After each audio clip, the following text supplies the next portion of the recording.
તમે અત્યારે સોમવારના દિવસ આપણે હું વારંવાર કહું છું કે સોમવારે કોઈ કચેરીમાં જાઓ તો તમને એમ કહે છે કે સાહેબ વીસીમાં બેઠા છે. હવે એમની વીસી કેટલા વાગે શરૂ થાય ખબર છે? 10:30 શરૂ થાય, 7 વાગે પૂરી થાય. એટલે 12 ધારો કે તમારો જિલ્લો બોલો રાજકોટ, તો રાજકોટ ડીડીઓ કલેક્ટર ટીડીઓની ઓફિસે ટોળે બેસી રહે છે. એટલે એમની સહનશક્તિ ઘટી જાય કે આ તો નહીં બરાબર.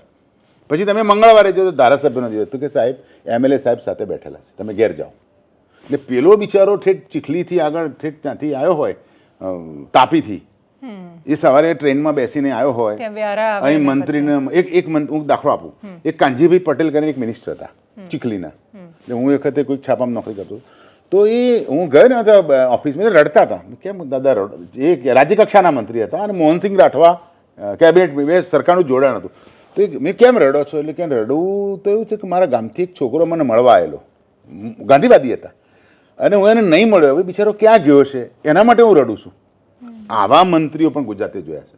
અને પછી ચૂંટાયા પછી આમ ઊંચું નથી જોતા, આમ નીચે જાણે ગોઠલું ખાઈ જાય ને એ રીતે સ્ટાઇલથી ચાલતા મંત્રીઓ આપણે જોઈએ. એટલે મૂળ દોષિત પ્રજા જ છે સાહેબ.